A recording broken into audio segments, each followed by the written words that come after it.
조선팔도 골짜기마다 구불구불한 산길이 있지만 그 중에서도 사람들이 저긴 진짜 산골짜기다라고 손살에 치던 곳이 있었으니 바로 백군산 아래 깊은 오솔길 끝에 자리 잡은 외딴 마을이었습니다. 그 마을에도 집이라 할 만한 집이 딱 3채뿐이었는데 그중 한 채가 바로 덕인의 초가였지요. 덕이 어멈은 과부였습니다.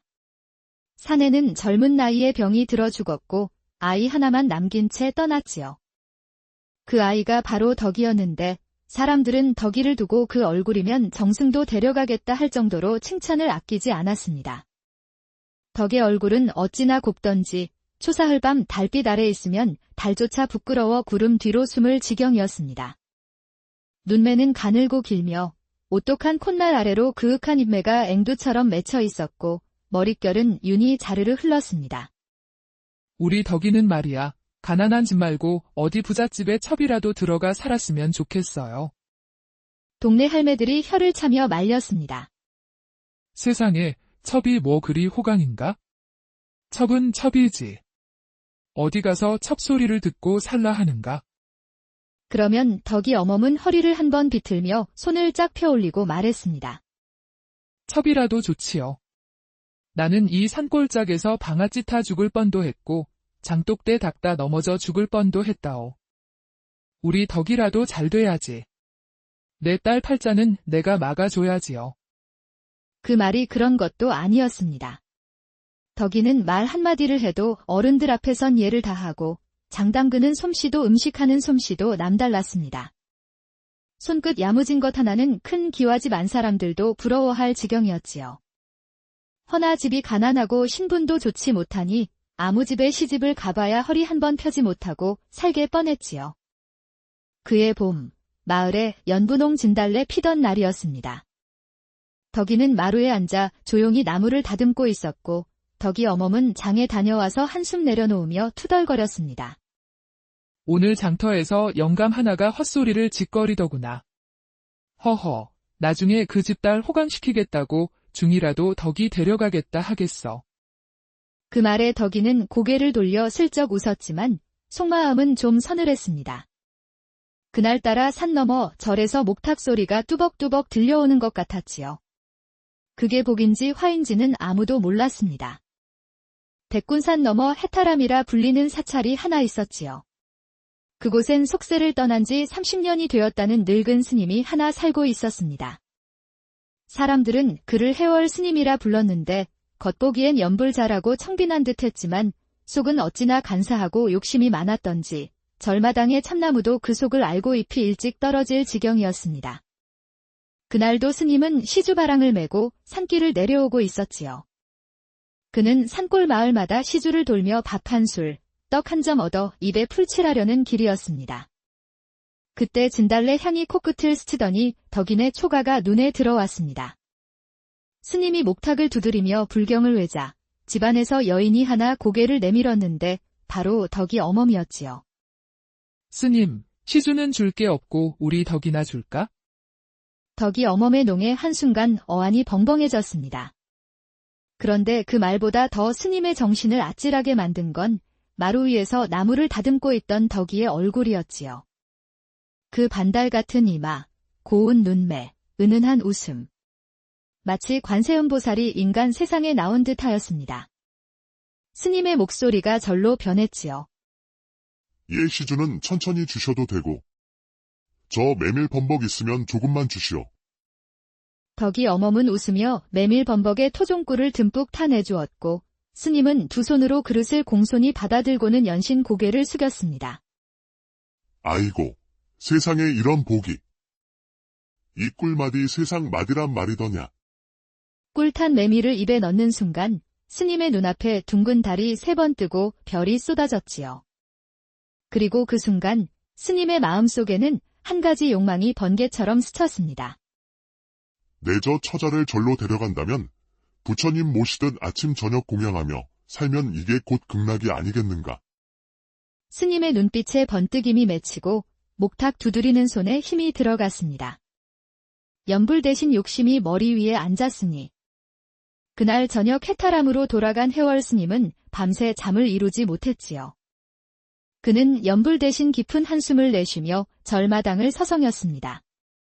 낮에 본 덕이의 얼굴이 눈앞에서 아른거리니 마음이 흡사 솥뚜껑이 물처럼 부글부글 끓는 것이었지요. 관세음 보살. 아니, 그건 도가 아니다. 돈은 말이다. 에이. 스님은 이내 괴이적은 결심을 품었습니다. 이대로 두고만 볼 수 없다. 하늘이 내게 내린 복덩이를 그냥 흘려보내면 중생을 거스르는 일이니 내가 직접 공양하며 모시겠다. 다음 날 새벽, 스님은 다시 덕인의 초가로 발걸음을 옮겼습니다. 안개 자욱한 골짜기를 지나 덕인의 담장 너머를 살피던 그 순간, 덕이 어머니 헛간 뒤편에 널어놓은 그 짝 하나가 눈에 들어왔습니다. 저기다 담으면 되겠구나. 스님은 기회를 엿보았습니다. 그리고 마침내 덕이가 장독대에서 장을 푸느라 혼자 있는 틈을 타 슬그머니 다가가 말했습니다. 처자, 이리 좀 와 보겠느냐. 덕이는 깜짝 놀라며 물러섰지요. 스님, 무슨 일이시온지요? 내가 시주로 매미를 많이 받았는데 그것을 담아갈 괴짝이 없어서 그러는데 혹 괴짝 하나 빌릴 수 있겠느냐. 덕이는 머뭇거리며 끄덕였습니다. 어머니가 쓰시던 거니 돌려만 주신다면 쓰셔도 됩니다. 그 말에 스님은 연신 고개를 끄덕이며 괴짝을 둘러보았고 이내 뚜껑을 열어 안을 정리하더니 작정한 듯 중얼거렸습니다. 오늘 밤이로구나. 그날 저녁, 해월 스님은 덕이가 깊이 잠든 틈을 타방 안으로 살금살금 들어갔습니다. 그리고는 덕이를 안아 괴짝에 넣고는 서둘러 산으로 향했지요. 그런데 무거운 괴짝을 지고 산에 오르는데 어디선가 짐승의 으르렁 소리가 들리지 않겠습니까? 깜짝 놀란 스님이 그대로 얼음이 되어 돌아보니 풀숲에서 커다란 호랑이가 그를 노려보고 있었습니다. 순간 아연실색한 스님은 괴짝은 그대로 내팽개치고 간신히 암자로 도망을 쳤지요. 그리고 해탈함의 초라한 방에 앉아 날이 새기만을 초조히 기다렸습니다. 괴짝의 문을 꽁꽁 봉해놨으니 분명히 그 처자는 무사할 거야. 날이 새는 즉시 가서 괴짝을 가져와야겠어. 스님의 입가에는 욕심과 기대가 실룩거렸고 그의 등에서는 이미중의 도가 아닌 사내의 탐욕이 도사리고 있었으니. 이튿날 아침 백군산 골짜기 아래 고요하던 산길에 북소리가 울려 퍼졌습니다. 둥둥둥. 길을 비켜라. 경상 감사 나가신다. 관복을 입은 감사가 탄 가마, 휘황찬란한 기수대, 말 위에 올라탄 장졸들과 풍악을 올리는 악공들까지 한양에서 내려온 경상 감사의 행차가 마을 인근 산길을 지나고 있었던 것입니다. 감사의 눈은 반쯤 감겨 있었고 어제 술이 덜 깬 듯 느릿하게 가마에 기대 있었지요. 그런데 맨 앞에 서던 군졸 하나가 손을 번쩍 들더니 소리쳤습니다. 감사 나으리. 앞에 비탈길 아래에 괴 하나가 놓여 있사옵니다. 감사가 눈을 번쩍 뜨며 말했지요. 이 산골짝 한복판의 괴짝이라니. 뭐냐? 당장 열어보라. 군졸이 뛰어가 괴짝을 확인하고 열쇠를 따자 뚜껑이 삐걱 소리를 내며 열리고 그 안에서 처녀 하나가 머리를 푹 숙인 채 앉아 있었습니다. 햇살을 받은 그녀의 얼굴은 흡사봄 반달처럼 은은하고 손끝은 감은 비단처럼 고왔습니다. 놀란 군졸이 말했습니다. 처녀가 들어 있었나이다. 감사가 자리에서 벌떡 일어났습니다. 가마를 멈추고 직접 내려 괴짝을 들여다보더니 말없이 고개를 끄덕였습니다. 이 처자 누구냐? 왜 이런 데 있었느냐? 덕이는 겁에 질려 있었지만 재빠르게 눈빛을 정리하고 머리를 조아리며 말했습니다. 소첩은 길을 잃었사옵니다. 집이 마땅찮아 나무를 하다 길을 잃고 마을을 찾아가던 중 몸이 약하여 괴 안에 몸을 뉘었사온데. 물론 그 말은 거짓이었습니다. 하지만 감사는 이미 그녀의 얼굴에 마음을 빼앗긴 뒤였지요. 행차에 태워라. 이 처자를 내 집으로 데려가겠다. 덕이는 그렇게 말 위에 실려 감사의 가마 뒤편으로 옮겨졌고 가시덤불 속 괴짝은 그 자리에 남겨진 채 사람들의 발에 채이며 밀려났습니다. 그리고 잠시 후 산 아래 물가로 내려온 호랑이 한 마리가 주변을 어슬렁거리고 있었지요. 숨냄새보다 더 진한 사람 냄새에 이끌려 고개를 까딱이며 괴짝 쪽으로 다가가더니 벌컥 열린 괴짝 안으로 스르륵 몸을 말고 들어갔습니다. 덕이는 감사의 수레를 타고 멀어졌고 괴짝 안에는 이제 호랑이가 조용히 숨을 고르고 있었지. 그리고 얼마 지나지 않아 해월 스님은 아침 이슬에 젖은 승복 자락을 걷어 올리고 괴짝이 있는 곳으로 성큼 걸어갔습니다. 머릿속은 온통 덕이 생각뿐이었지요. 이 몸이 평생 불경 외우며 산덕에 이리도 복이 터지는구나. 스님은 괴짝을 덮어 잠그고는 낑낑대며 등에 올렸습니다. 허리는 휘청거렸고 이마엔 땀이 줄줄 흘렀습니다. 그도 그럴 것이 그 괴짝은 생각보다 훨씬 무거웠지. 우리 덕이가 살도 좀 오른 모양이구나. 복도 함께 실려있는 게지. 해. 스님은 흥에 겨워 산길을 오르기 시작했습니다. 그의 입에선 흥얼흥얼 노래가 절로 흘러나왔지요. 메밀범벅, 팥범벅, 꿀에 말아 자시고, 반달 같은 처잘랑 괴에 담아치고, 중놈 복도 가지가지, 주주도 열렸다. 괴짝 안의 호랑이는 갑작스러운 흔들림에도 몸을 웅크리고 조용히 숨을 죽이고 있었고 스님은 자신이 진짜로 덕이를 데려가고 있다고 철석같이 믿고 있었습니다. 산길은 가팔랐고 땀은 속옷까지 흠뻑 젖었습니다. 몇 번이나 발이 미끄러질 뻔했지만 스님은 이를 악물고 괴짝을 짊어지고 해탈함으로 향했습니다. 해가 중천에 뜰 무렵 스님은 마침내 절에 도착하였습니다. 전문 앞에 괴짝을 내려놓고 손바닥으로 땀을 훔치며 상자를 불렀습니다. 상자야. 문 단단히 닫고 밥상 2상 내오거라. 그리고 방 안으로 아무도 들여다보지 말고 꼭꼭 잠그라. 스님. 스님은 안으로 들어가 괴짝 앞에 무릎을 꿇었습니다. 얼굴엔 복을 맞이한 중생의 미소가 가득했지요. 이 몸의 공덕으로 오늘 드디어 불법과 인연을 맺을지니, 참으로 묘하다. 그는 손을 덜덜 떨며 괴 덮개를 열어젖히려 하였고 그 속에서는 조용히 숨을 고르던 호랑이가 입을 벌리고 있었습니다. 범의 눈은 붉게 빛났고 몸은 살금살금 준비 태세를 갖추고 있었지요. 아직 아무것도 모르는 스님은 마지막 연부를 되뇌며 괴짝 손잡이에 손을 얹었습니다. 옴 많이 밤매 다음 순간 괴짝은 벌컥 열렸고 검은 줄무늬와 송곳 같은 이빨을 가진 호랑이가 우레 같은 포효와 함께 튀어나온 것입니다. 괴짝에서 튀어나온 호랑이는 뒷발로 착지하자마자 해월 스님에게 달려들었지요. 아이고.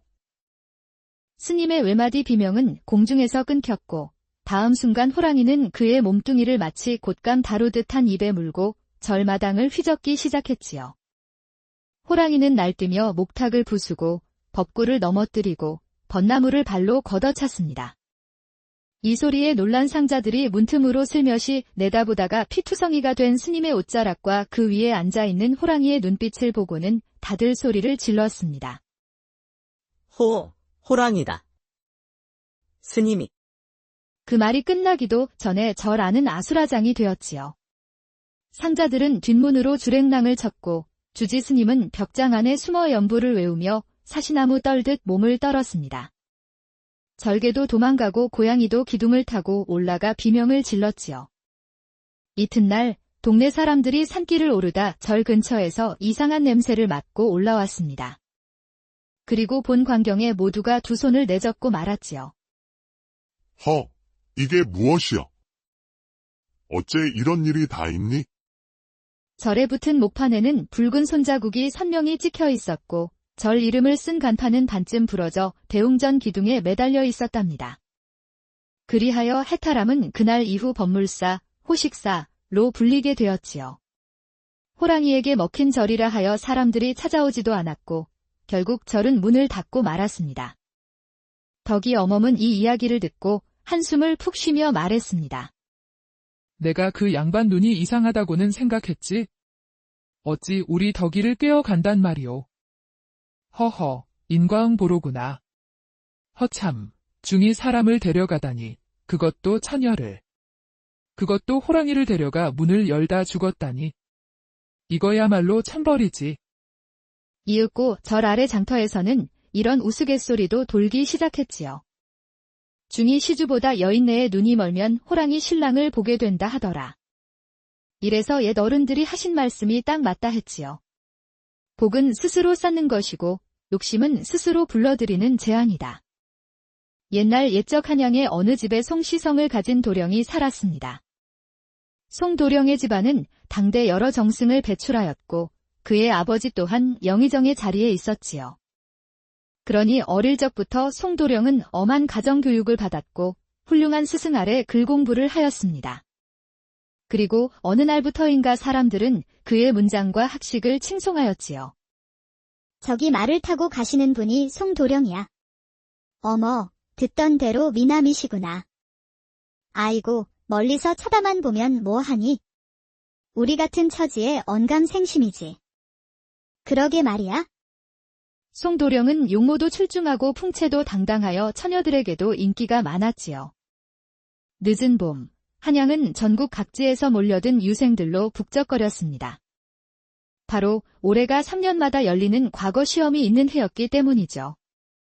모처럼 사람들이 한양으로 몰려드니 나루터와 여관뿐만 아니라 저작거리에는 활기가 넘쳐났고 과거 급제의 꿈을 안고 한양으로 몰려든 선비들의 얼굴에는 비장함과 긴장감이 감돌았습니다. 대감, 올해는 자제분도 대과에 응시하겠지요. 글쎄, 그래야겠지. 그 재기와 문장의 성숙함이 이미 세상에 드날렸으니 사람들은 송도령이 이미 장원이라고들 떠든답니다. 대체 누가 그런 말을 하고 다닌단 말인가? 3년마다 열리는 식년시인이 전국에 내로라 하는 유생들이 다 모여들 터인데 어디 장원이 그리 쉽겠는가? 그리고 우리 창의는 아직 멀었네? 좋은 스승 밑에서 공부해서 그렇지 소문날 정도로 문장이 뛰어난 것은 아닐세. 그래도 대감의 자손인데 그 총명함이 어딜 가겠습니까? 허허, 이 친구들이 날이 갈수록 아첨꾼이 되네 그려.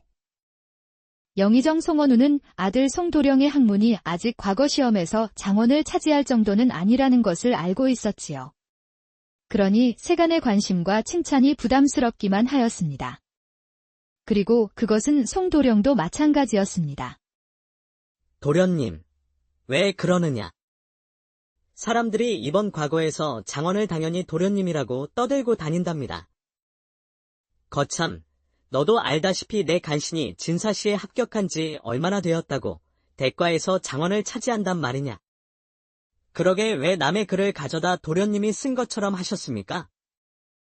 내가 일이 커질 줄 알았냐? 춘심이 그것이야도 콧대 높게 굵길래 잠깐 스승님의 글을 빌려왔을 뿐인데. 아이고, 이를 어쩐단. 그랬습니다. 사실 송도령은 세간의 소문만큼 빼어나게 높은 학식을 갖춘 사람은 아니었습니다. 그저 글 잘하고 콧대 높은 춘심이라는 기생 한번 꼬셔보자고 스승의 글을 가져다 자기가 쓴 것처럼 이야기한 것이 명문장가로 소문이 난 것이죠. 그런데 이제는 일이 커져 대과 시험에서 장원은 고사하고 급제자 명단에 이름 하나 못 올리면 어찌해야 하나 고민만 깊어졌습니다. 에라, 모르겠다. 쇠돌아. 예, 도련님. 낙이나 끌고 오너라. 삼수갑산에 녹음이 가득하고 꽃향기가 손짓하니 소풍이나 가야겠다. 예, 도련님. 즉각 대령하겠습니다. 송도령은 답답한 마음을 달래려 나귀를 타고 남산골로 향했습니다. 그런데 송도령이 광통교를 막 건너려 하는데 호련 모르는 사람이 나귀 앞으로 불쑥 나와 머리를 조아리고 절을 하지 않겠습니까? 대체 네 시기에 장부의 앞길을 막아서는 것이오. 송구하옵니다. 도련님. 소인은 지전 상인으로 김덕출이라 하옵니다. 평소 한 번도 뵌 적은 없지만 도련님의 명성은 익히 들어 알고 있습니다. 아이고, 또 그 소리를 하려고 그러는 것이오. 가는 길을 막아선 덕출의 말에 송도령이 언짢은 기색을 감추지 않자 덕출은 손사래를 치며 말했습니다. 아니옵니다. 절대 그런 것이 아니옵니다. 그럼 뭐요? 저의 간절한 가슴속 사정을 말씀드리고 싶은데 여기는 지나다니는 사람이 많아 조용한 곳으로 자리를 옮겼으면 합니다. 저기 보이는 집이 소인의 집이옵니다. 황공하오나 잠시 들어가 쉬어가시기를 감히 청하나이다. 송도령은 덕출의 말이 기이하게 들려나기 위해서 내려 그 집 사랑으로 들어갔지요. 그리고 방 안을 가만히 둘러보니 참으로 깨끗하게 정돈되어 있었고 벽에는 서화가 가득하였습니다. 송도령이 자리를 잡고 앉자 덕출은 몸을 굽히고 앞으로 나와서 말했죠. 도련님, 소인에게 딸자식이 하나 있는데 이제 16살입니다. 일개 상인의 자식이라 신분은 미천하나 얼굴도 곱고 재주와 견식도 어느 정도 갖추었지요. 대체 무슨 말을 하려고 그리 서론이 긴 것이오? 다름이 아니라 얼마 전 딸의 꿈에 종이 한 장이 갑자기 날아올라 황룡으로 변하여 공중을 향해 날아갔답니다. 허허, 거참 기이한 꿈이요. 송도령이 듣기에도 분명 신기한 꿈이었지요. 덕출은 가만히 도령의 얼굴을 살피며 이야기를 계속하였습니다. 그렇지요. 제 딸이 깨어나 귀하게 여기고서 꿈속에서 용으로 변해 날아간 종이를 찾아내 10장을 봉에 두었다 합니다. 이야기를 듣던 송도령은 갑자기 침을 꼴깍 넘기며 물었습니다. 그럼 그 종이를 어찌하려고 하오? 꿈을 해몽해보면 이번 과거에 그 종이로 응시하는 사람은 반드시 높은 성적으로 급제할 것이니 제 딸이 그 사람을 스스로 선택해 종이를 드리고 그의 소실이 되리라 하고 혼자 생각했답니다. 그럼 설마 그 종이를 날 주려고 부른 것이오? 그렇습니다. 소인의 집이 마침 큰 길가에 있기에 이른 아침부터 행랑 한 칸을 깨끗이 청소하고 창에 발을 내리고 종일토록 앉아 왕래하는 사람을 살폈습니다. 그런데 때마침 도련님 행차가 지나가는 것을 보고 급히 소인을 부르더니 도련님을 모셔오라 했습니다. 그래서 이렇게 당돌하게 청했던 것입니다. 허허, 그거 참. 송도령이 머뭇거리며 말을 아끼고 있는데 곧 방으로 큰 음식상이 들어왔지요. 음식은 입이 떡 벌어질 정도로 모두 호사스럽고 화려했는데 뒤이어 한 여인이 들어오는데 송도령은 도저히 입을 다물지 못하였습니다. 여인의 용모는 화용얼태가 따로 없었고 진정 경국지색이었지요. 눈과 눈썹이 맑고 선명했으며 행동거지가 여유만만하니 여염집의 천한 여자와는 달랐습니다. 상인이 꿇어앉아 정초 한 장을 바치며 말했습니다. 이것이 소인의 딸이 꿈에서 용으로 변한 종이입니다. 과거 날이 가까워졌습니다. 도련님께서 여기에 답안을 써서 내시면 반드시 장원급제하실 것이니 창명하는 날 미천함을 싫다 하지 마십시오. 그리고 가마꾼을 보내셔서 제 딸을 데려가셔서 평생의 소원을 이루게 해주시기를 바라옵니다. 송도령은 속으로 횡재를 한 것 같은 기분이었습니다. 덕출의 딸의 미모를 보고 벌써 흠모하게 된 데다 꿈의 징조가 비상한 것이 어찌 거부할 수가 있었겠습니까? 그저 굳게 약속하고 덕출의 딸과 하룻밤을 보냈지요. 다음 날 송도령은 정초를 가지고 상인의 집을 나섰습니다. 과거 시험에서 장원을 하여 꼭 가마를 보내겠소. 정령 굳게 언약을 하고 말이죠. 그리고 과거 시험날 아침이 밝아왔습니다. 송도령은 여인에게 받은 정초를 가지고 과시장으로 들어갔습니다. 대과 시험의 시제가 내걸리자 송도령은 떠오르는 생각대로 붓을 휘두르고 과시장을 빠져나왔는데 정말로 장원 자리를 차지하고 만 것이지요. 송도령은 임금 앞에서 이름이 불렸으며 어사화를 꽂고 음악까지 하사받았습니다.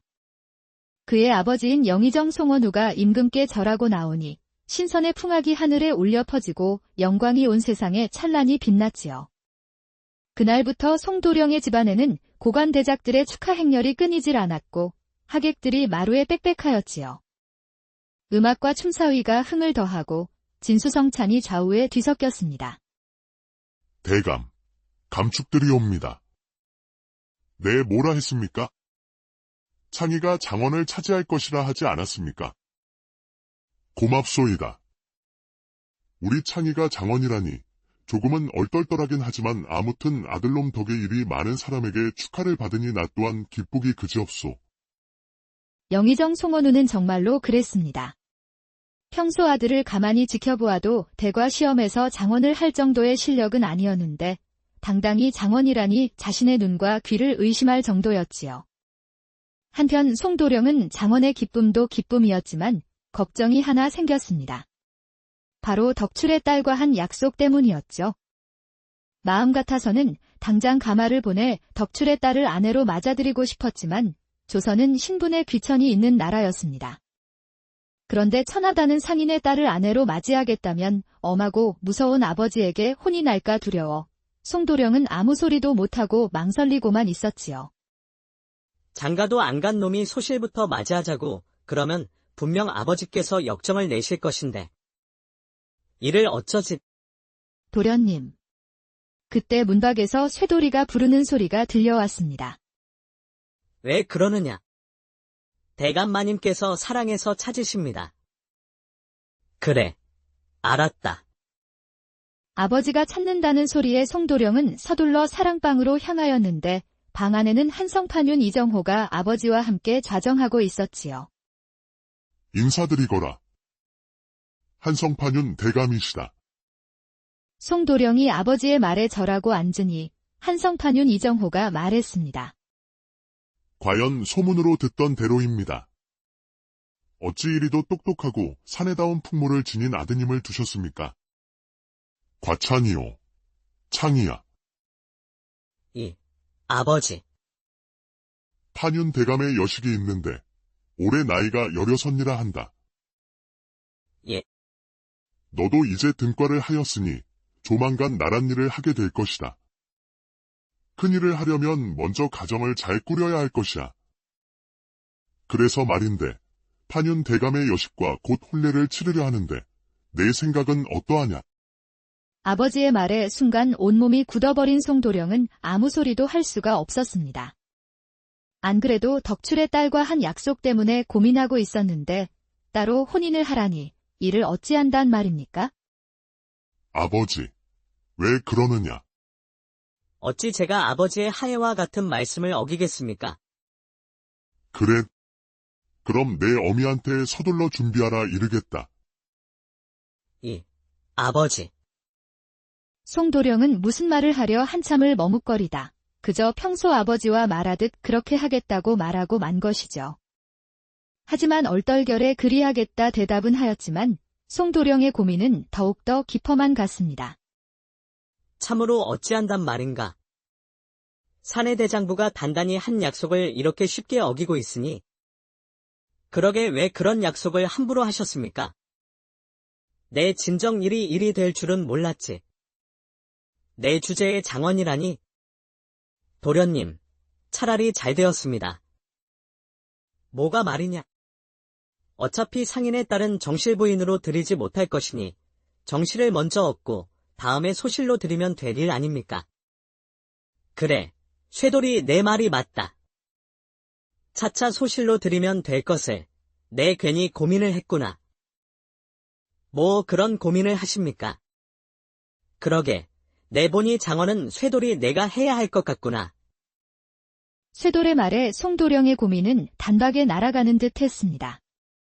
얼마 안 있어 송도령은 판윤 대감의 딸과 성대한 혼례를 치렀고 곧 홍문관의 부수탄으로 임명되었지요. 그리고 3년의 세월이 흘렀습니다. 송창희의 관직은 그 사이에 정사품 홍문관 응교로 올랐지요. 더하여 떡두꺼비 같은 아들도 낳았으니 그는 훌륭한 남편이자 아버지가 되었고 영의정 송원우에게는 세상에 둘도 없는 자식이었지요. 그해 영의정 송원우의 환갑 잔칫날이었습니다. 정승의 환갑 잔치가 성대히 열리니 임금의 축하문이 내려지고 집안에는 손님들로 발 디딜 틈이 없었지요. 연회는 밤늦도록 끝이 날 줄 모르고 있는데 갑자기 대문 밖에서 애절한 곡성이 들려왔습니다. 누군가 가슴을 치면서 대성통곡하며 대문 안으로 쳐들어오려 하니 집안의 종들이 온갖 방법을 다 동원해서 쫓아냈지요.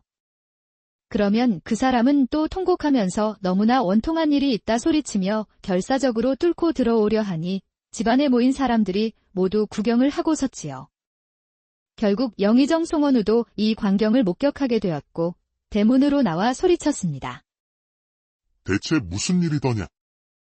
이자가 소방님께 할 말이 있다고 무작정 들어오려 합니다. 대감마님. 소인의 딸이 억울하게 죽음을 맞이했습니다. 부디 딸의 원통함을 헤아려 주십시오. 아니, 이놈이 여기가 어디라고. 사내는 다름 아니라 상인 김덕출이었습니다. 그를 막아서는 종들과 실랑이가 계속 이어지자 영의정 대감이 말했지요. 그만 놔두어라. 무슨 사연인지 모르나 자식이 원통하게 죽음을 맞아 찾아온 데는 필시 우리 집안과도 연관이 있을 것이다. 안으로 들이거라. 예, 대감마님. 영의정의 명에 따라 덕출은 집 안으로 들어갔고 사랑해서 영의정 대감과 독대를 할 수 있었습니다. 대체 무슨 원통한 일이 있기에 이 같은 해괴망측한 행동을 하는가? 덕출이 울며 절하고 소리를 삼키며 대답했지요.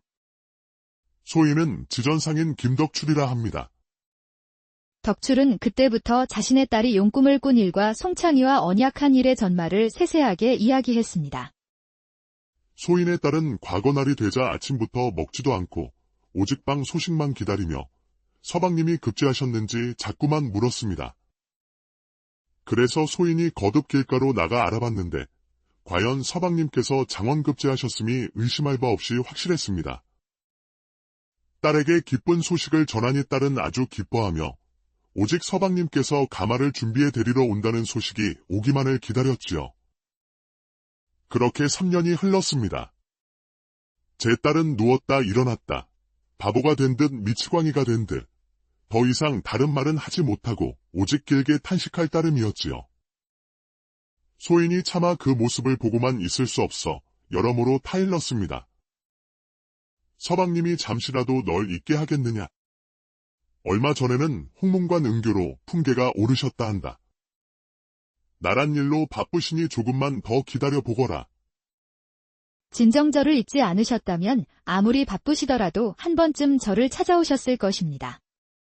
그런데 그럴 겨를조차 없겠어요. 서방님의 마음속에는 이미 소녀가 없는 까닭에 이같이 소식이 없는 것입니다. 딸은 그리 슬피 울다 방 안으로 들어가 자결했습니다.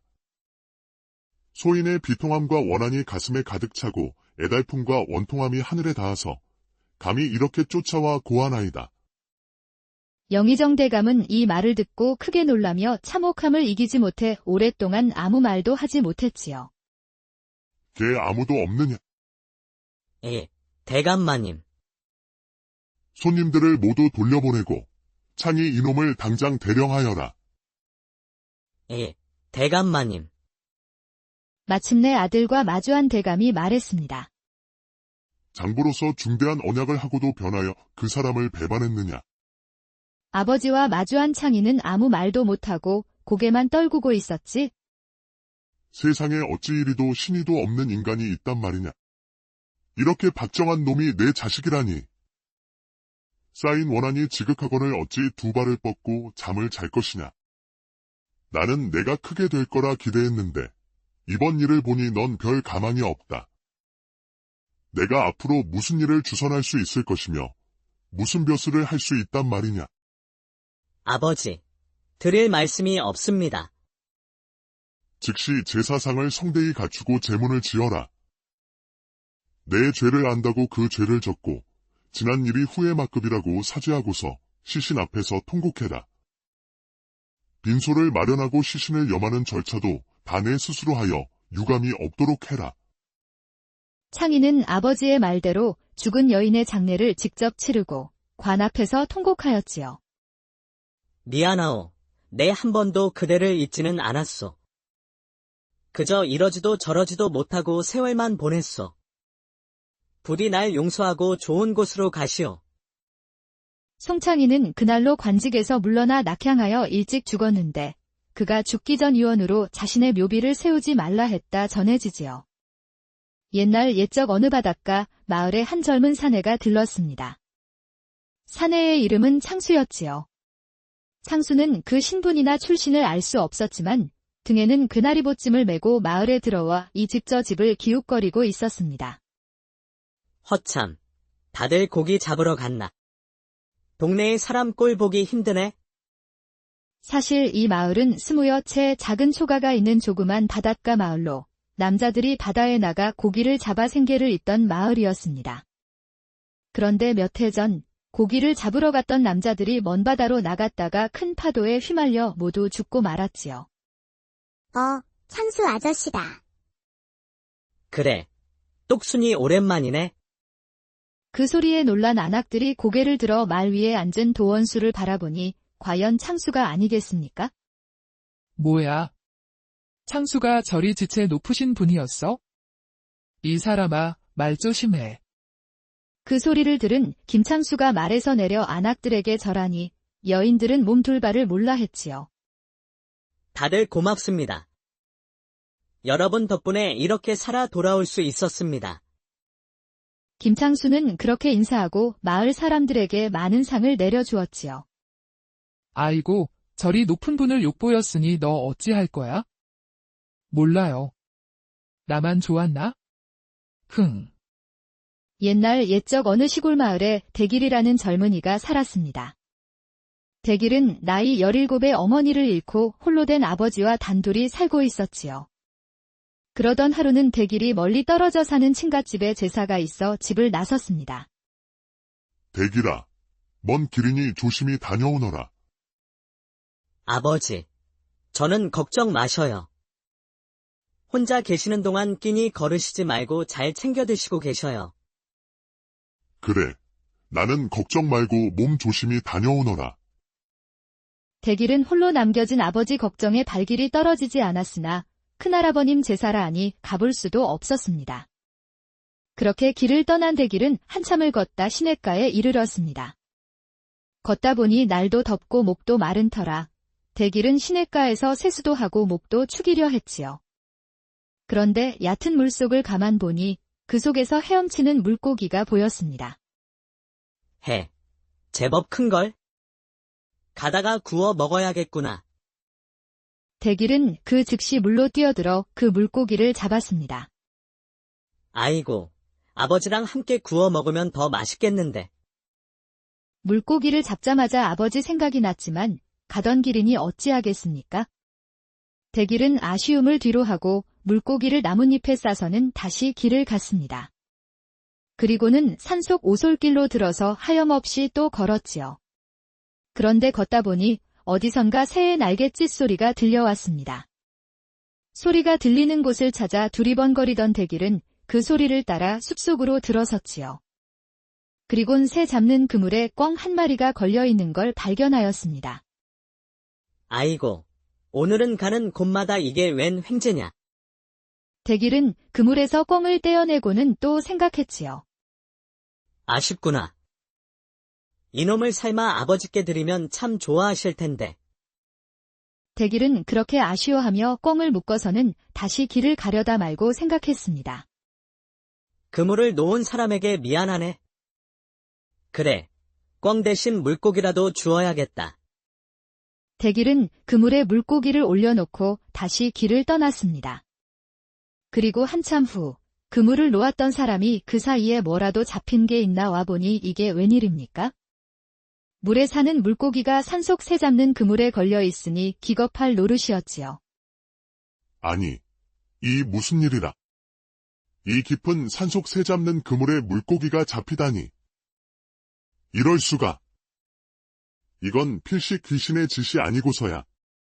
그물의 임자는 물고기를 들고 헐레벌떡 마을로 달려와 소리쳤습니다. 귀신이 나타났다. 귀신이 나타났단 말이오. 그물 임자의 호들갑에 마을 사람들이 하나둘 모여들더니 모두들 기이한 일이라며 맞장구 치지 않겠습니까? 뭐라고? 물고기가 새 잡는 그물에 걸렸다고. 아무리 생각해도 귀신이 아니고서야. 아무래도 우리 마을에 좋지 않은 일이 일어날 징조 아니오. 이럴 게 아니라 건너 마을 무당한테 가서 물어보자고. 왜 이런 일이 생겼는지 말이야. 그렇게 마을 사람들은 겁에 질려 우르르 무당에게 몰려갔습니다. 무당은 놀란 마을 사람들이 몰려와 수선스럽게 하는 이야기를 가만히 듣고는 점을 치는 신용을 했지요. 그리곤 잠시 눈을 감았다 뜨고는 심각한 얼굴로 말하지 않겠습니까? 이런. 산신령님께서 물고기로 변해서 오셨구나. 아이고, 큰일이요. 마을 사람들이 제사를 올리지 않는다고 산신령님이 노하신 것이요. 이제 곧 마을에 재앙이 내리겠는걸? 무당님, 이를 어찌하면 좋소? 필시 재앙을 피할 무슨 방도가 있지 않겠소? 재앙이 온다니 다급해진 마을 사람들은 무당이 시키는 것은 무엇이라도 할 기세였지요. 그 모습을 본 무당이 한참을 뜸을 들이다 말했습니다. 재앙을 피하려면 물고기를 모셔놓고 크게 제사를 올려야 할 것이요. 그렇지요. 제사를 올려야 하겠지요. 돈이 얼마가 들건 간에 부디 산신령님의 노여움을 풀어주십시오. 그리하여 그날로 새 잡는 그물이 있던 자리에 당집이 지어졌습니다. 무당은 당집 안에 물고기를 모셔놓고 보름간 정성껏 제사를 올렸지요. 그런데 얼마 뒤 아무것도 모른 채 큰할아버지 제사를 지내고 집으로 돌아가던 대길은 산속에 당집이 지어진 걸 발견하였는데 당집 앞에는 사람들이 모여 연신절을 하고 있지 않겠습니까? 어라. 분명히 갈 데는 없었는데 언제 저렇게 당집이 세워졌지? 대길은 대체 무슨 일인지 궁금하여 당집 가까이로 가보았지요. 그런데 이게 웬일입니까? 당집 안에 모셔놓은 산신령을 가만 보니 자기가 잡아놓은 물고기 아니겠습니까?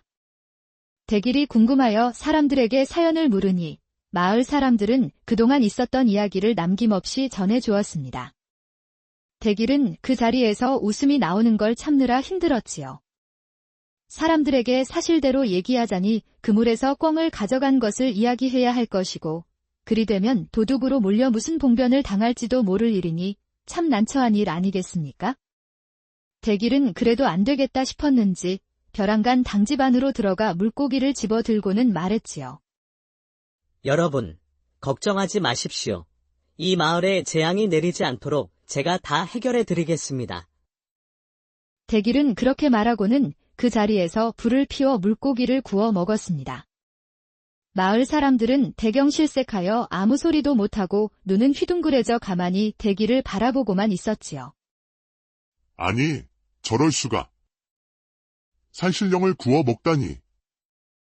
저런 막대먹은 놈을 보겠나. 그러자 대길이 비실비실 웃으며 말했습니다. 놀라지 마십시오. 저는 귀신을 잡아먹는 대길이라는 사람입니다.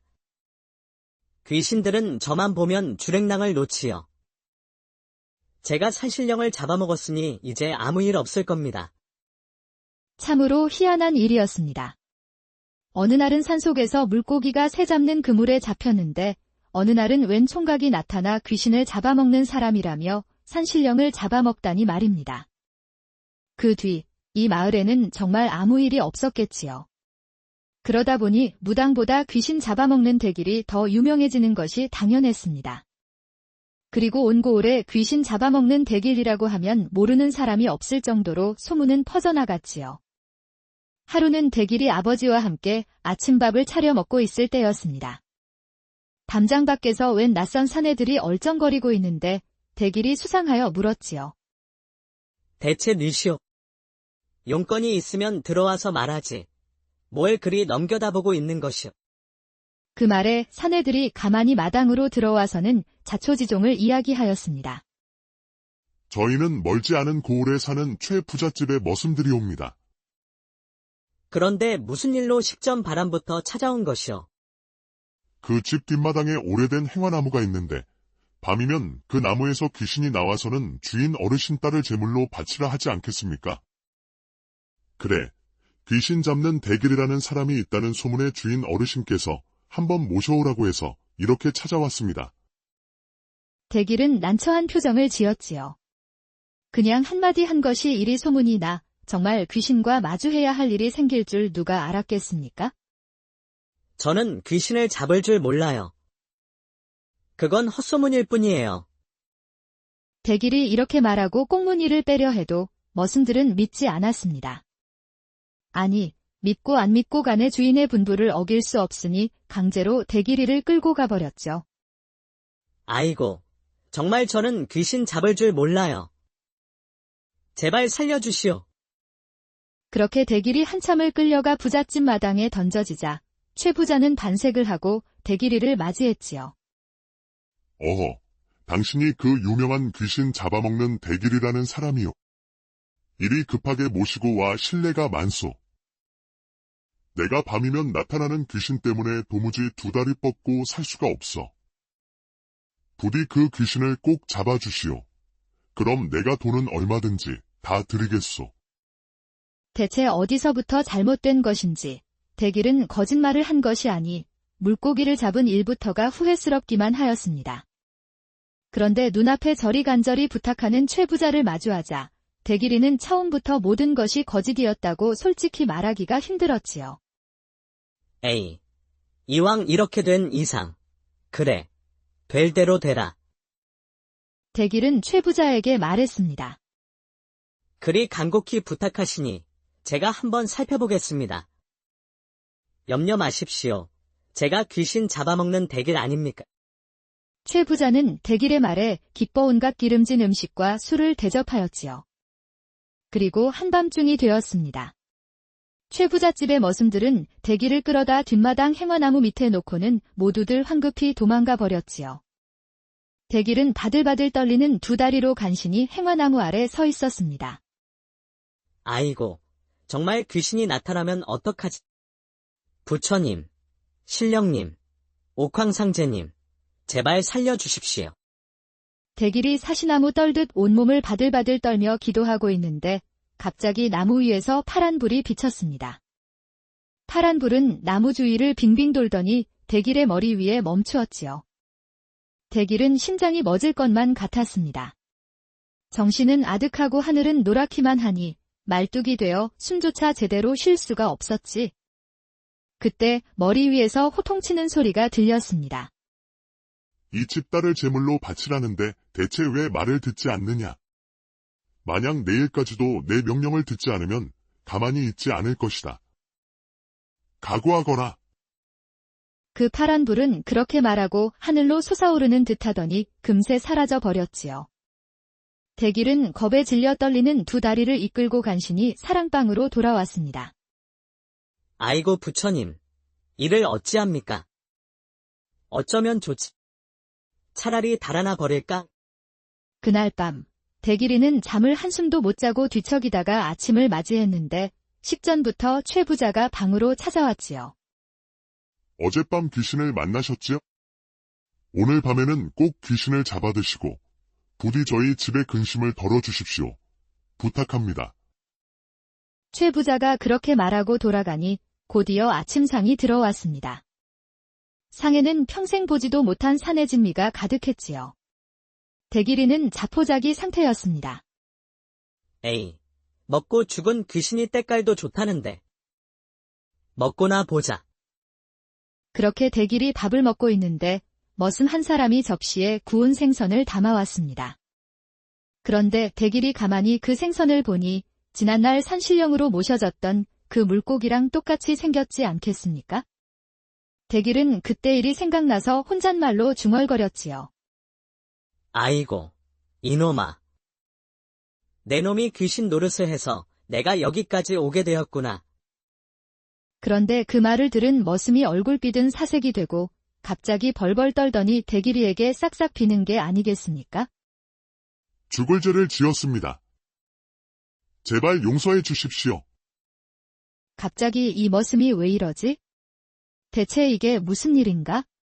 당황한 대길이는 금세 이 머슴과 귀신이 필히 무슨 연관이 있음을 알아차렸지요. 그리곤 머슴에게 호통을 쳤습니다. 이제야 내 놈이 잘못을 뉘우치는구나. 목숨만은 살려줄 테니 바른 대로 말하렸다. 예, 나리. 귀신 잡아먹는 대길님께 무엇을 숨기겠습니까? 머슴은 머리를 조아리며 그때부터 자신의 사연을 털어놓았지요. 저는 어렸을 때 이 집에 들어왔습니다. 주인은 제게 3년 동안 열심히 일하면 저를 사위로 삼겠다고 약속했지요. 하지만 주인은 약속을 지키지 않았습니다. 10년이 된 지금까지도 저를 사위로 삼지 않고 오히려 딸을 다른 데 시집 보내려 하고 있습니다. 저는 너무 분하여 참을 수가 없었지요.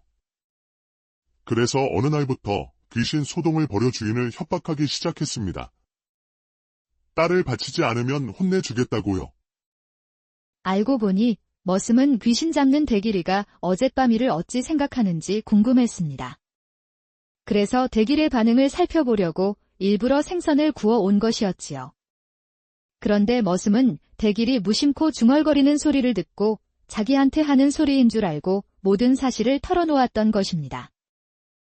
딸을 주지도 않을 거면서 딸을 준다는 핑계로 머슴을 10년 동안 부려먹다니 주인이 아주 괘씸하구나. 오죽하면 머슴이 귀신 소동을 벌였을까. 대길은 이 상황을 어찌하면 좋을지 생각해보고는 주인을 불러 말했습니다. 약속대로 귀신을 잡아들이지요. 그런데 그 전에 하실 일이 있습니다. 그래, 그게 뭔가? 귀신에게 듣자니 전에 딸을 주기로 한 사람이 따로 있지. 그 사람에게 딸을 주어 당장 혼례를 올리십시오. 그러면 제가 귀신을 잡겠습니다. 귀신이 딸을 달라고 장난을 치는 것은 주인 사정을 알고 있기 때문입니다. 만일 혼례를 올리지 않고 내버려 둔다면 이 집안은 귀신 때문에 쫄딱 망하게 될 것입니다. 주인은 대길의 말을 듣고 속으로 놀랐습니다. 내가 머슴에게 딸을 주기로 했다는 것을 어떻게 알았지? 이것은 머슴과 나 말고는 아는 사람이 없는데. 역시 귀신을 잡아먹는 사람답게 용하긴 하구나. 주인은 크게 감탄하고는 대길에게 말했지요. 잘 알겠습니다. 시키신 대로 할 테니 귀신이나 잡아주십시오. 주인은 그날로 머슴과 딸의 혼례를 올려주었고 머슴은 기뻐서 입이 다물어지지 않았지요. 고맙습니다. 고맙습니다. 머슴은 대길에게 거듭거듭 절을 했습니다.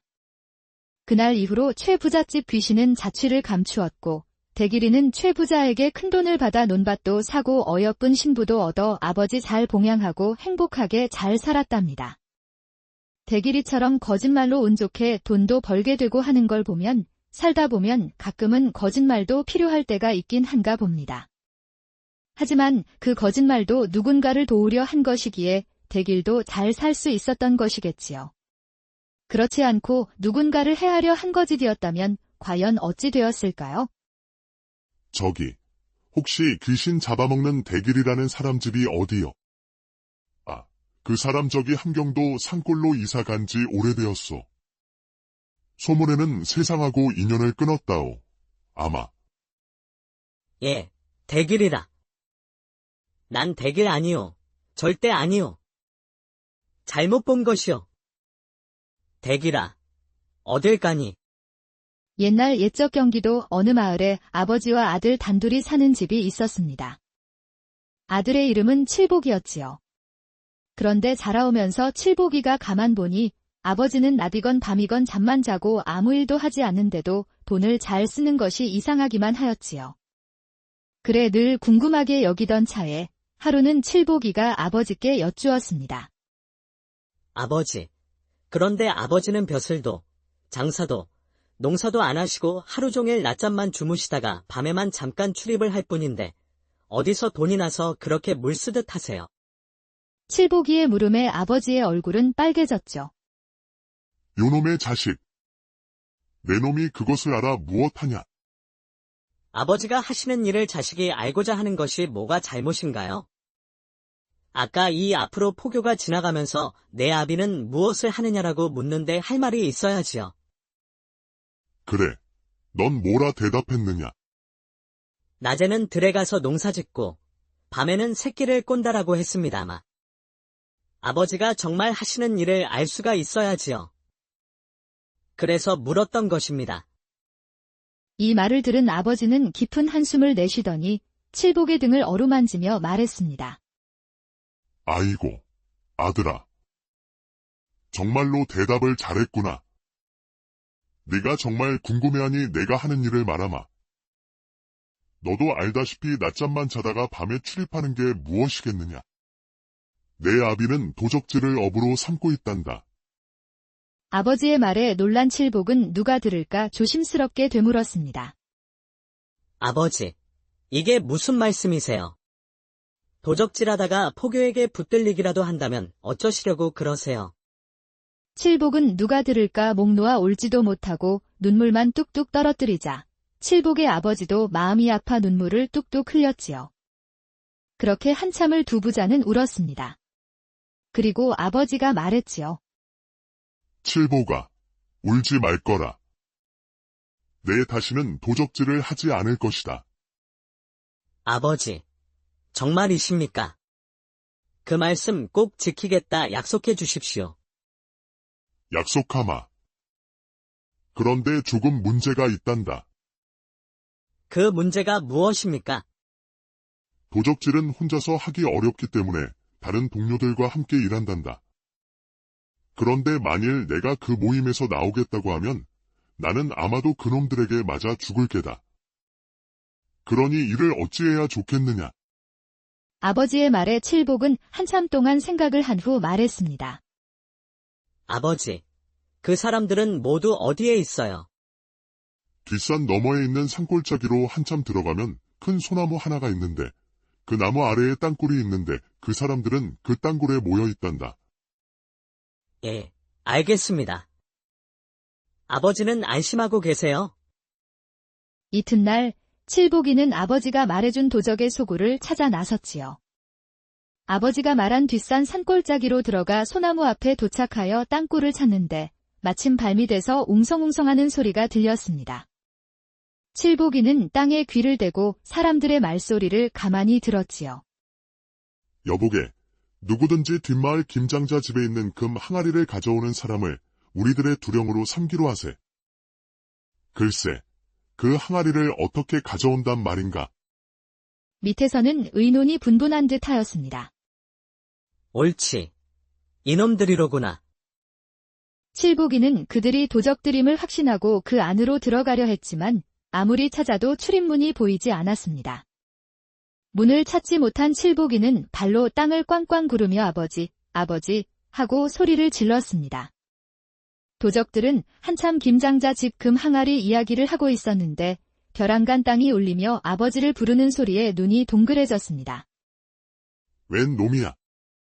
도적 중 한 놈이 소나무에 있는 땅굴 문을 열고 내다보며 말했습니다. 요놈, 너는 누구냐? 칠복이는 땅굴 문 앞으로 달려오며 말했지요. 누구긴 누구예요? 아버지를 찾으러 왔죠? 내 아비가 누구란 말이냐? 누구긴 누구겠어요. 들어가 봐야죠.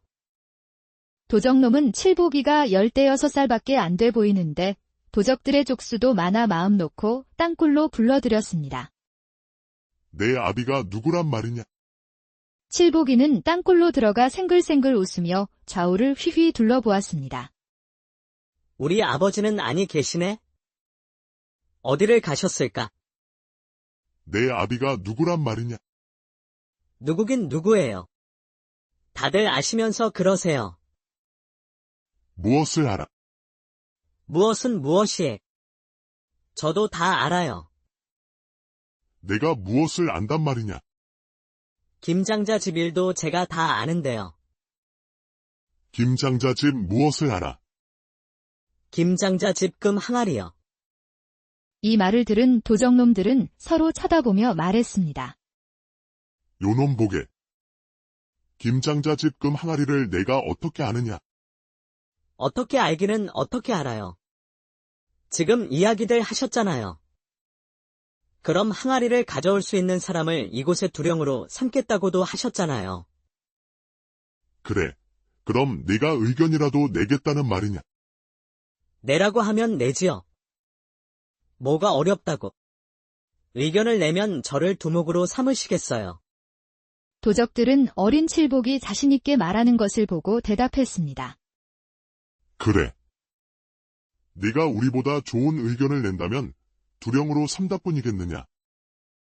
그러면 제가 김장자 집에 갔다 올 것이니 반드시 제가 하라는 대로 하세요. 칠보기가 도적들에게 뭐라 속닥속닥하니 도둑들은 옳다, 옳다 하며 모두들 좋아서 어쩔 줄을 몰라 하였지요. 그리고 곧 칠복은 거지 복색을 하고 김장자 집대문 앞으로가 문을 두드렸습니다. 배가 고파 그럽니다. 밥 한 술만 주세요. 칠보기가 크게 소리를 지르니 안에서 한 여자가 나왔습니다. 너는 지각 없이 무슨 밥을 달라고 하느냐? 지금 우리 아가씨께서 위중한 상태에 놓여온 집안이 경황이 없는데 너는 그런 집에 와서 무슨 밥을 달라고 하느냐? 칠보기는 여자의 말에도 아랑곳하지 않고 계속 밥 한 술만 달라 매달렸지요. 그러지 말고 제발 밥 한 술만 주세요. 이러다 굶어 죽을까 그럽니다. 그렇게 여자와 칠보기가 대문에서 밥을 달라 말라 실랑이를 하고 있을 때였습니다. 그 모습을 우연히 본 김장자가 측은한 마음이 생겨 칠보기를 사랑으로 불러들여 밥을 내주었습니다. 칠보기는 마침 배도 고픈 때라 허겁지겁 내준 밥을 다 먹고는 김장자를 물끄러미 쳐다보며 말했지요. 주인 어른께서 이렇게 밥을 주시니 배불리 잘 먹었습니다. 그렇지만 주인 어른의 안색을 보니 수심이 가득하신데 대개 무슨 걱정스러운 일이라도 있으신지요? 어린아이가 배가 고프다고 해서 밥을 주었으면 먹고 갈 것이지. 주인 안면에 수심이 있고 없고를 어찌 알고 묻느냐. 그 말에 칠보기는 천연덕스러운 표정을 짓고 말했죠. 한번 배불리 먹여주신 은혜를 입었는데 어찌 예사롭게 가겠습니까? 김장자는 근심스러운 와중에도 껄껄 웃으며 말했습니다. 내 말을 들으니 너는 제법 지각이 있는 아이로구나. 그러나 내가 걱정하는 것을 내가 알아도 소용이 없단다. 소용이 있고 없고는 나중 문제입니다. 무슨 일인지 들려주시기라도 해주십시오. 김장자는 어린 칠보기 하도 정성스럽게 묻는 것이 기특하여 마지못해 대답했습니다. 다른 일이 아니다. 내게 무남동녀가 있는데 그 아이가 우연히 병이 들더니 모든 약을 써도 효험이 없더구나. 그리고 밤이면 밤마다 자꾸 헛소리를 해서 걱정이란다. 아, 그렇습니까? 제가 비록 아는 것이 없습니다만 병자를 한번 볼 수 있도록 해주십시오. 네가 본다고 무슨 좋은 도리가 있겠느냐. 예, 저희 집은 대대로 의술과 집안인 까닭에 제 나이가 아무리 어려도 들은 것이 많아 병자를 보면 대충 짐작할 수 있습니다. 김장자는 칠보기의 말이 신통해서 병자를 보여주었습니다. 병자를 본 칠보기는 김장자에게 병자의 생년월일씨를 묻더니 손가락을 꼽으면서 점을 치고는 깜짝 놀라는 척하며 말했지요. 이게 큰일이 났습니다. 이 병은 약을 쓰셔도 소용이 없겠습니다. 그럼 달리 고칠 수 있겠느냐. 예, 있습니다. 무슨 방법으로 고칠 수 있느냐. 다른 방법은 없고 어르신 창고를 맡고 있는 창고신을 위로해야 하겠습니다. 어떻게? 아마도 대개 창고에 보화가 묻혀있나 봅니다. 보화라는 것은 활용이 되어 사람의 손으로 돌아다니며 양기를 받아야 하는 것인데 음침한 창고에 묻혀있으면 그것은 요사스러운 것으로 변모합니다. 창고에 있는 것이 무슨 보물인지 모르겠습니다만 그 보물이 음기를 너무 많이 받아서 그만 요사스러운 것이 되어 변화를 부리고 있습니다. 그 보화의 조화로 인해 창고신은 견딜 수가 없었나 봅니다. 그래서 창고신이 집안 식구 중 아가씨에게 책임을 추궁하였고 그것이 곧 아가씨의 병이 되었습니다. 그럼 이를 어찌해야 한단 말이냐. 어르신은 구판을 버려 창고의 신을 위로하시고 창고의 보화를 꺼내 햇볕을 쬐이면 무사하겠습니다. 그리고 굿을 할 때에는 집 안에서 해서는 안 됩니다. 뒷산 성황당에서 하십시오. 집안에는 병자와 어르신만 남고 그 나머지 집안 식구는 한 사람도 빠짐없이 모두 성황당으로 가야 합니다. 하인과 비복들은 집안에 남아 있어도 상관없습니다. 하지만 보화를 마당에 내어놓고 양기를 쬐일 텐데 그럼 여러 사람의 눈에 띌 테고 그렇게 되면 하인들 중에 불량한 마음을 가진 자가 무슨 나쁜 생각을 가질지 누가 알겠습니까? 이 말을 들은 김장자는 깜짝 놀라 이 아이는 사람이 아니라 귀신인가 보네. 귀신이 아니라면 어떻게 나만 알고 있는 금 항아리를 알 수 있을꼬? 참으로 신통하네 라고 생각하며 말했습니다. 참, 내 말이 그럴듯하구나. 내 말과 같이 하려면 어느 날에 하는 것이 좋겠느냐? 하루가 급하지 않습니까? 내일 모레가 좋습니다.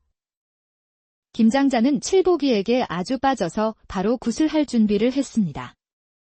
칠복이는 김장자와 이별하고 바로 땅굴로 돌아와 도적들에게 이 사실을 알리고 금 항아리를 훔칠 계획을 준비하였지요.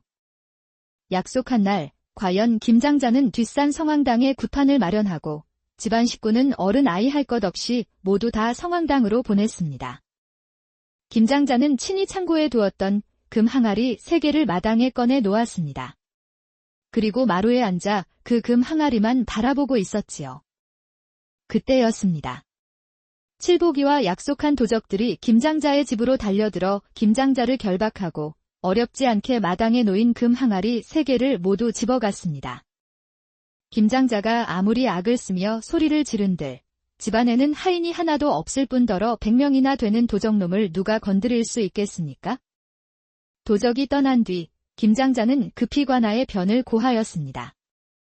관아에서는 김장자의 이야기를 듣고 사방에 방을 붙였지요. 아무 날 김장자 집 금 항아리를 가져간 도둑을 잡으면 상으로 금 항아리 하나를 준다. 이때 도적놈들은 금 항아리를 땅굴로 가지고 와서 칠복이를 두령으로 삼고 잔치를 하며 좋아했습니다. 그리고 며칠 후 칠복이는 새끼줄을 수십 발 준비하고는 도적들에게 말했지요. 여러분께서는 소문을 들으셨습니까? 지금 사방에 포교들이 늘어서 우리를 잡으려 합니다. 만일 우리가 잡히면 포교가 우리를 오라로 결박할 터이니 우리는 결박을 당해도 그것을 푸는 방법을 알아두어야 할 것입니다. 그렇지. 자, 지금부터 제가 그 방법을 알려드릴 터이니 준비된 새끼줄로 서로 결박을 지으십시오. 그리고 여러분도 아시듯이 포교는 사정을 봐가며 결박하지 않습니다. 사정 보지 마시고 세게 묶으십시오. 칠복이의 명령에 따라 도적들은 서로 사정을 보지 않고 단단히 묶었고 마지막으로 한 놈만 남았습니다. 그리고 이놈은 칠복이가 힘껏 결박하였습니다. 이제 100명 가까이 되는 도적놈들은 결박된 상태로 아픔을 참으면서 칠복이가 결박된 것을 푸는 방법만 가르쳐 주기를 기다렸습니다. 자, 여러분. 이제는 제주껏 묶인 것을 풀든지 끊든지 해보십시오. 도적놈들이 있는 힘을 다해 끊으려 했지만 단단하게 묶인 끈은 끊어지지가 않았고 아무리 풀려고 해도 풀리지 않았습니다. 오히려 고통만 더해질 뿐이었지요. 그러자 도적놈들이 칠복이를 쳐다보며 말했습니다.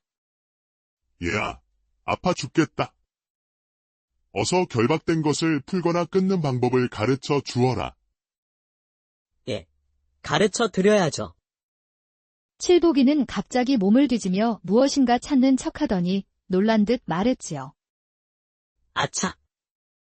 결박된 것을 풀거나 끊는 방법을 적은 비결을 주머니에 넣어 두었는데 어젯밤에 검토하다가 그만 집에 두고 왔나 봅니다. 제가 가서 금방 가지고 올 것이니 여러분들은 잠깐만 기다려 주십시오. 칠복이는 그렇게 말하고 그 즉시 집이 아닌 관아로 달려가 사또 뵙기를 청하였지요. 네가 무슨 이유로 나를 보자고 하느냐? 예, 다름이 아닙니다. 금 항아리를 가져간 도적을 잡는 자에게 상을 주신다고 하기에 도적을 모조리 잡아놓은 다음 이렇게 와서 고발하는 것입니다. 그래, 너 혼자 정령 그놈들을 모두 잡았단 말이냐? 제가 여기가 어디라고 감히 거짓을 고하겠습니까? 그럼 잡은 놈은 어디 있으며 모두 몇 놈이나 되느냐? 100명은 됩니다. 네 이놈. 100명이나 되는 도적을 어찌 너 혼자 잡았단 말이냐? 정 믿을 수 없거든 사또께서 친히 가보시면 압니다. 사또는 칠복의 말이 허황되고 맥락 없었지만 도적 소굴로 친히 갔습니다. 그리고 땅굴로 통하는 문을 열고 보니 과연 100명이나 되는 놈들이 결박된 채 앉아 있었지요. 사또는 도적대를 모두 붙들어다 관아로 끌고 왔습니다. 그러자 칠보기가 말했지요. 사또께 아랠 말씀이 있습니다. 무슨 말이냐? 다름이 아니라 이번 도적놈은 제가 형벌을 정하도록 해주십시오. 이보다 더 가난할 수 있겠습니까? 부인은 지금보다 낫다면 무엇이든 할 준비가 되었지요. 이런 가난이라면 죽는 것만도 못한데 무언들 못하겠어요. 그렇게 하지요. 우리 처지의 양반이면 무슨 소용이고 저 체면이 다 무슨 소용이겠소. 저걸 팔아 미천을 만들어 봅시다. 그리고 먼 곳으로 도망가서 술집을 차려 돈을 벌고 그 돈으로 이자를 굴립시다. 또 돈이 좀 벌리면 큰 집을 사서 방을 깨끗이 하고 주막을 표시하는 깃발을 걸어 오가는 상인들을 받아 여관도 합시다. 나는 심부름꾼을 하고 당신이 주모를 해 그동안 재산을 모아 집안을 일으켜 봅시다. 쉬운 일은 아니겠지만 이렇게 평생을 굶주리느니 한번 해보겠습니다. 서방님 뜻이 정 그렇다면 서방님을 믿고 따르겠습니다. 조남산 부부는 그날로 체면을 팔아 한밤중에 도망을 쳤습니다. 한편 조남산의 형은 하나뿐인 동생이 도망을 치고 난 후 마음을 잡지 못하고 동생을 찾아 헤매기 시작했지요. 동생을 찾아 헤맨 지 5년이나 흘렀습니다. 형은 그야말로 거짓골이 되어 양반의 모습이라고는 눈을 씻고도 찾아볼 수 없었죠. 그러던 어느 날 전주에 도착해 한 주막을 지나게 되었는데 술청에 앉아있는 얼굴이 곱상한 주모가 아무래도 눈에 익은 모습이었습니다. 꼭 5년 전 동생과 혼이 난 재수씨 같았지요.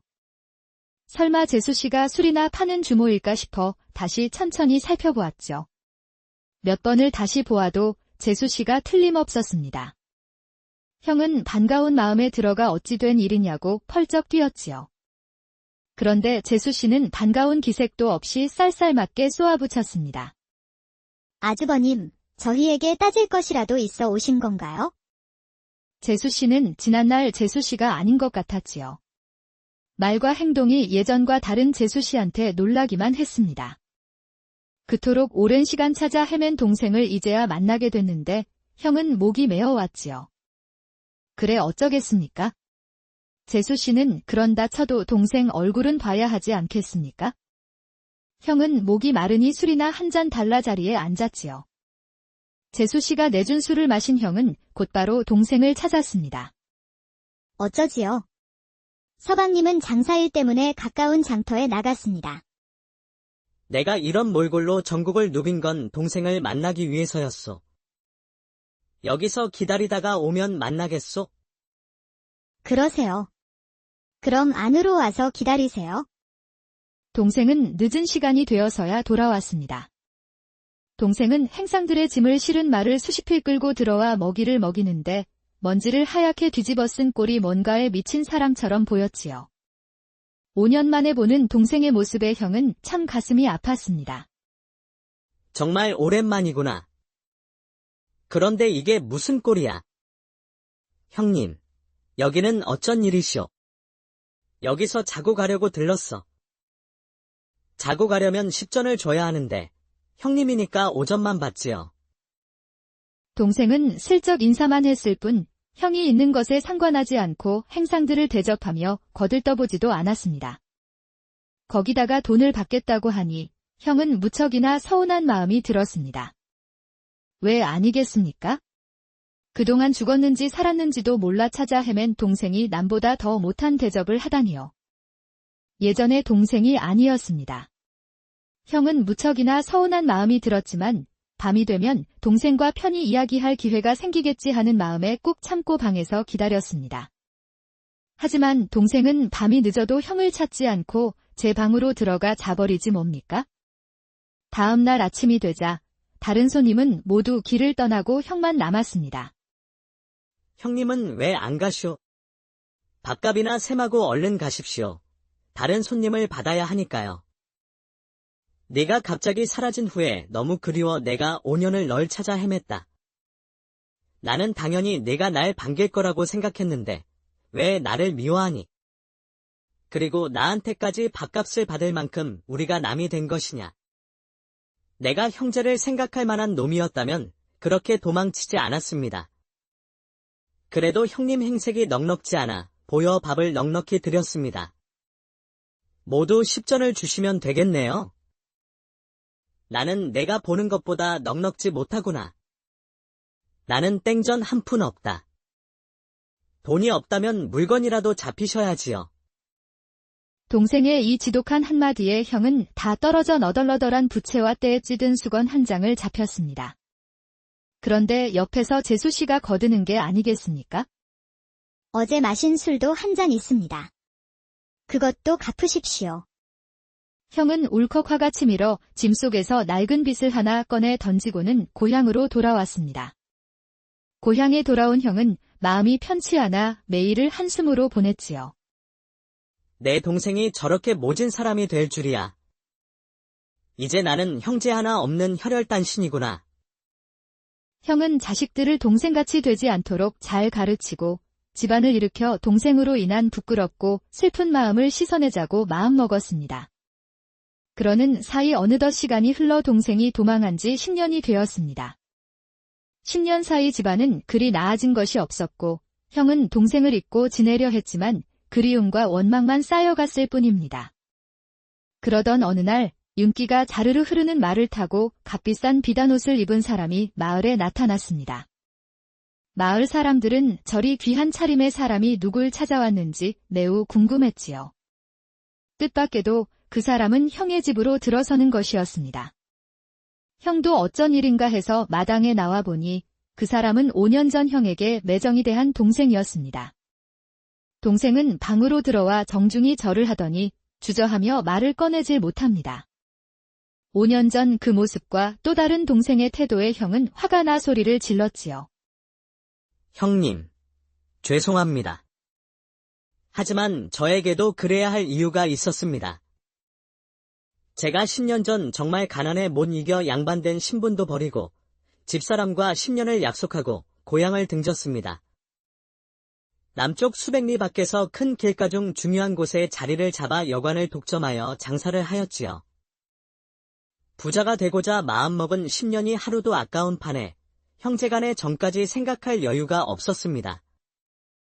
형님이 일전에 들르셨을 때 제가 냉정히 대한 것은 어차피 사람답지 못하게 돈을 벌고 있었기 때문에 잠시나마 정을 끊으려 그랬던 것입니다. 형님이 미워서 그리했던 것은 아니니 용서해 주십시오. 그렇게 모질게 모은 돈으로 이웃 고을의 집터와 이천섬의 쌀농사를 지을 수 있는 땅을 샀습니다. 땅을 반으로 나누어 형님과 저희 것으로 하여 각각 50칸씩의 집을 지었습니다. 여기에 땅 문서와 쌀, 반찬하실 고기 등을 마련하였습니다.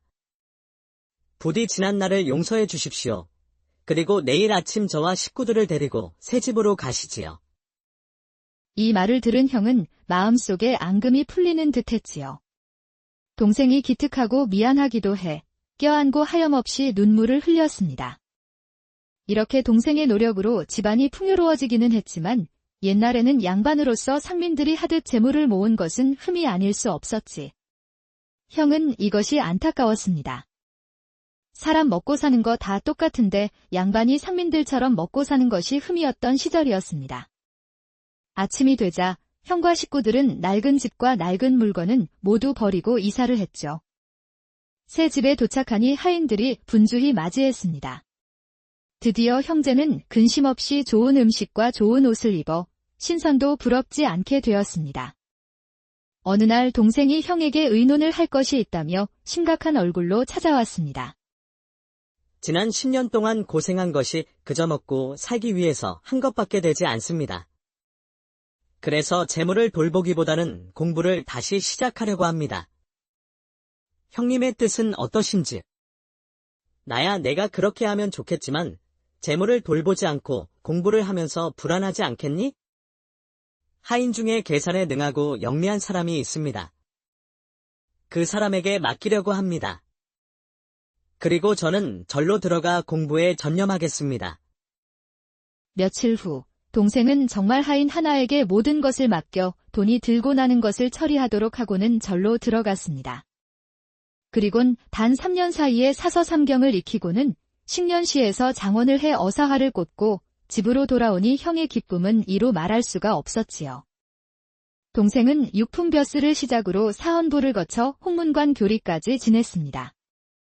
사람들은 동생을 3가지 어려운 일을 이루어낸 사람이라는 뜻으로 조삼난이라고 불렀습니다.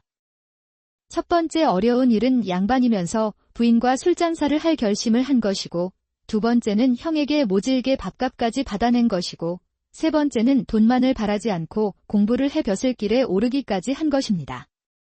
살다 보면 누구나 어려움에 처하기 마련이지요. 그때마다 조삼난처럼 양반 체면도 버리고 용기를 낼 수 있다면 어려움도 극복